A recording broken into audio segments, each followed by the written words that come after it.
ನಮಸ್ಕಾರ, ಬಿಎಂ ಟಿವಿಗೆ ಸ್ವಾಗತ. ನಾನು ಭಾಸ್ಕರ್ ಎಂ.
ಡಿಕೆಸಿ ಸಿದ್ದರಾಮಯ್ಯ ನಾವು ಕೊಟ್ಟಿದ್ದ ಭಿಕ್ಷದಿಂದ ನೀ ಆರ್ಸ್ ಬಂದಲು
ಹಲೋ ಹಲೋ ಹಲೋ ಹಲೋ ಆದ್ಮೇಲೆ ಇವತ್ತು ಒಳ ಮೀಸಲಾತಿ ವಿರೋಧಿ ಹೋರಾಟ ಸಮಿತಿಯ ಪರವಾಗಿ ಹಮ್ಮಿಕೊಂಡಿರುವಂತಹ ಬೃಹತ್ ಹೋರಾಟದಲ್ಲಿ ಆಗಮಿಸಿರುವಂತಹ ಲಂಬಾಣಿ ಕೊರಚ ಹಾಗೂ ಭೋವಿ ಸಮಾಜದ ಎಲ್ಲ ನಾಯಕರುಗಳಿಗೂ ಹಾಗೂ ಕಾರ್ಯಕರ್ತರುಗಳಿಗೂ ಹಾಗೂ ಸಮಾಜದ ಮುಖಂಡರುಗಳಿಗೂ ಸ್ವಾಗತ. ನಮಸ್ಕಾರಗಳೊಂದಿಗೆ ಇವತ್ತು ಏನು ಕರ್ನಾಟಕ ಸರ್ಕಾರದಿಂದ ಇವತ್ತು ಮೀಸಲಾತಿಯಲ್ಲಿ ಅನ್ಯಾಯ ಆಗಿದೆ, ಆ ಅನ್ಯಾಯವನ್ನು ಸರಿಪಡಿಸಬೇಕಂತೇಳಿ ಎಲ್ಲ ಮುಖಂಡರುಗಳು ಸೇರಿ ಇವತ್ತು ಬೃಹತ್ವಾಗಿ ಮೆರವಣಿಗೆ ಮುಖಾಂತರ ಮಾನ್ಯ ಜಿಲ್ಲಾಧಿಕಾರಿಗಳಿಗೆ ಮನವಿ ಸಲ್ಲಿಸುವ ಮುಖಾಂತರ ಇವತ್ತು ನಮ್ಮ ಆಕ್ರೋಶವನ್ನು ಹೊರಹಾಕಿದ್ದೇವೆ.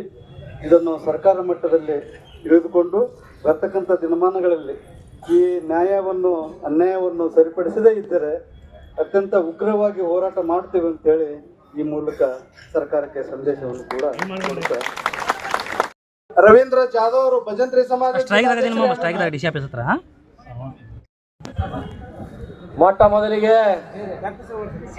ಸಂವಿಧಾನ ಶಿಲ್ಪಿ ಡಾಕ್ಟರ್ ಬಾಬಾ ಸಾಹೇಬ್ ಅಂಬೇಡ್ಕರ್ ಅವರ ಪಾದಗಳಿಗೆ ನನ್ನ ಹಣೆಮಣೆದು ಈ ಒಳ ಮೀಸಲಾತಿಯಲ್ಲಿ ನಮ್ಮ 4 ಸಮುದಾಯಗಳಿಗೆ ಏನು ಅನ್ಯಾಯ ಆಗಿದೆ, ಈ ಅನ್ಯಾಯಗಳನ್ನ ಸರಿಪಡಿಸ್ಬೇಕಂತೇಳಿ ಇವತ್ತೇ ನಾವು ಹೋರಾಟದ ಮುಖಾಂತರ ಈ ಮನೆಯನ್ನು ಕೊಡಕ್ಕೆ ಬಂದಿದ್ದೀವಿ. ಎಲ್ಲ ತಾಂಡಗಳಿಂದ ಓಣಿಗಳಿಂದ ನಮ್ಮ ಎಲ್ಲ ಸಮುದಾಯದ ಜನ ತಾವು ಬಂದಿದ್ದೀರಿ.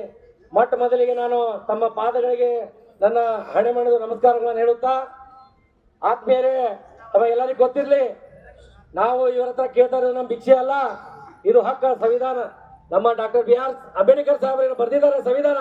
ಆ ಸಂವಿಧಾನದ ನಿಟ್ಟಿನಲ್ಲಿ ನಾವು ಕೇಳ್ತಾ ಇದ್ದೀವಿ. ನಾವು ಒಳ ಮೀಸಲಾತಿಯ ವಿರೋಧಿಗಳಲ್ಲ. ಕೆಲವೊಂದು ಜನ ನಾವು ಒಳ ಮೀಸಲಾತಿಗೆ ನಾವು ವಿರೋಧ ಮಾಡ್ತಾ ಇದೀವಿ ಅಂತೇಳಿ ಕೆಲವೊಂದು ಪೋಸ್ಟರ್ಗಳು ಹಾಕ್ತಾ ಇದ್ದಾರೆ. ನಾವೇನು ಹೇಳ್ತಾ ಇದ್ದೀವಿ, 2030 ವರ್ಷಗಳ ಹಿಂದೆ 2000ರಿಂದ ನಡೆದು ಇಲ್ಲಿವರೆಗೆ ಸದಾಶಿವ ಆಯೋಗ ಅಂತೇಳಿ ಮಾಡಿದ್ರು ತಮಗೆಲ್ಲರಿಗೂ ಗೊತ್ತಿದ್ದ ವಿಷಯ ಇದೆ. ಸದಾಶಿವ ಆಯೋಗದಲ್ಲಿ ಆ ವರದಿ ಸುಳ್ಳು ಅಂತೇಳಿ ನಮ್ಮ 4 ಸಮುದಾಯಗಳು 30 ವರ್ಷಗಳ ಕಾಲ ಹೋರಾಟ ಮಾಡಿದರ ಪ್ರತಿಫಲವಾಗಿ 2023ರಲ್ಲಿ ಏನು ಬಿಜೆಪಿ ಸರ್ಕಾರ ಇತ್ತು ಬೊಮ್ಮಾಯಿ ಸರ್ಕಾರ ಇದ್ದಾಗ ಸದಾಶಿವ ಆಯೋಗನ ರದ್ದು ಮಾಡಿದ್ರು. ಇದು ಬಿಜೆಪಿ ಸರ್ಕಾರ ರದ್ದು ಮಾಡಿದ್ದು ನಮಗೆ ಒಂದು ಅನುಕೂಲ ಅಂತ ನಾನು ಭಾವಿಸ್ತೀನಿ.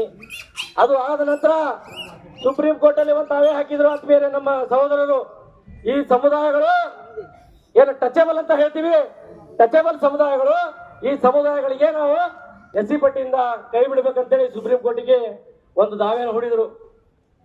ಸುಪ್ರೀಂ ಕೋರ್ಟ್ ಏನಾದ್ರೂ ಒಂದು ಆದೇಶ ಮಾಡಬೇಕು ಅಥವಾ ಏನಾದ್ರೂ ಒಂದು ತನ್ನ ಗಮನ ಟೇಬಲ್ ತಗೋಬೇಕನ್ನೋದು ಏನ್ ಮಾಡ್ತದ, ಸಂಬಂಧಪಟ್ಟಂತ SC ST ಆಯೋಗದ ಒಂದು ಕಮಿಷನ್ ಇರ್ತದ, ಕಮಿಷನ್ಗೆ ಒಂದು ಪತ್ರ ಬರೆಯುವ ಮುಖಾಂತರ ಪತ್ರ ಬರೆದು ಕೇಳ್ತು ಕರ್ನಾಟಕ ಸರ್ಕಾರದಲ್ಲಿ ಈ ತರ ಒಂದು ಬಂಜಾರ, ಭೋವಿ, ಕೊರ್ಚ, ಕೊರ್ಮಗಳನ್ನು SC ಪಟ್ಟಿಯಿಂದ ಹೊರಗೆ ಬಿಡ್ಬೇಕಂತ ಹೇಳಿ ನಮ್ಮ ಒಂದು ದಾವೆ ಇದೆ. ಅದಕ್ಕೆ ತಮ್ಮ ಅಭಿಪ್ರಾಯ ಹಾಗೂ ಸರ್ಕಾರದ ಅಭಿಪ್ರಾಯ ತಾವು ಕೇಳಿ ನಮಗೆ ತಿಳಿಸ್ಬೇಕಂತೇಳಿ ಆವಾಗ SC ST ಕಮಿಷನ್ ದವರು ಒಂದು ಲೆಟರ್ ಬರೀತಾರೆ. ಸರ್ಕಾರ ಅವಾಗ ಬೊಮ್ಮಾಯಿ ಅವರು ಮುಖ್ಯಮಂತ್ರಿ ಇರ್ತಾರೆ.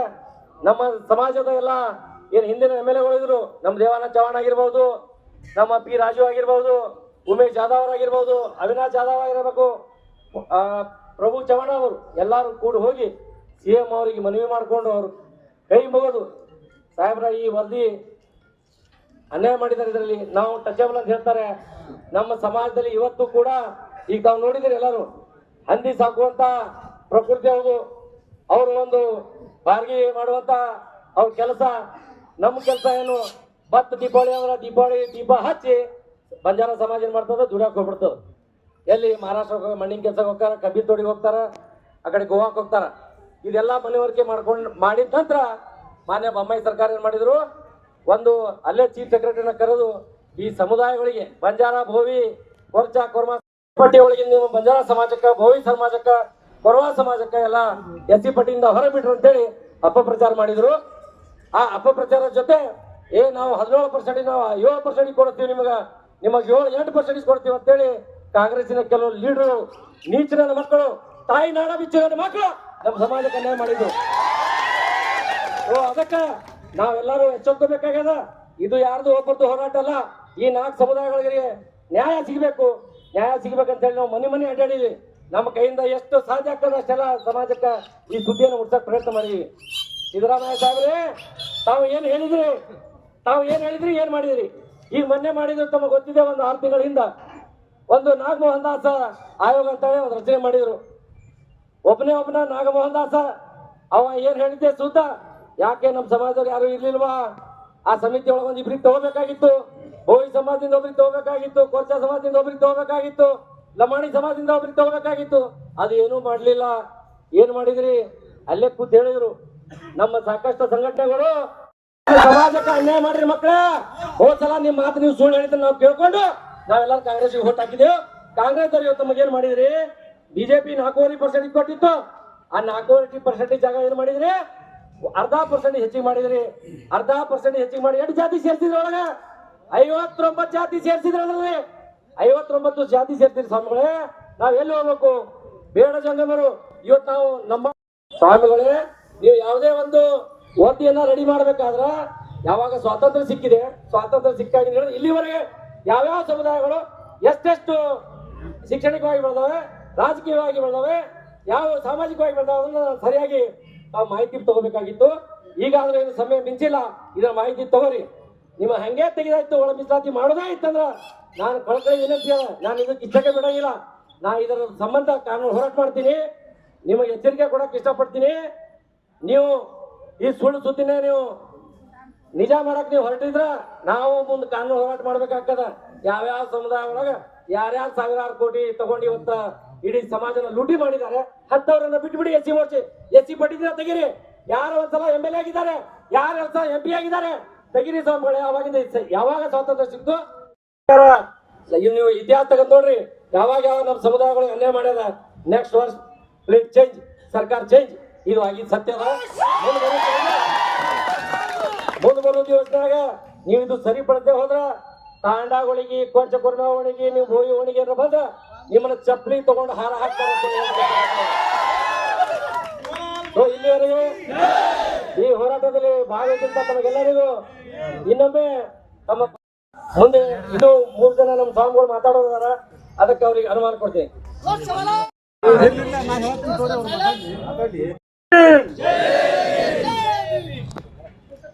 ಅಷ್ಟೇ ನಿಮ್ ತಾಕತ್ತು. ಅಲ್ಲ ನೀವು ಏನ್ ಅನ್ನಕತ್ತೀನಿ ಗೊತ್ತಾ ಮೋಸ್ಟ್ಲಿ ಆಗ್ತಿಲ್ಲ. ಹೋರಾಟ ಮಾಡಿ ನಿಮ್ ಹಕ್ಕ ನಿಂತ್ಕೊಳ್ತೀರಿ, ಭಾಷಣ ಮಾಡಿ ಹೋಗೋದಲ್ಲ. ಸರ್ಕಾರ ಇದೆ ಇಲ್ಲಿ.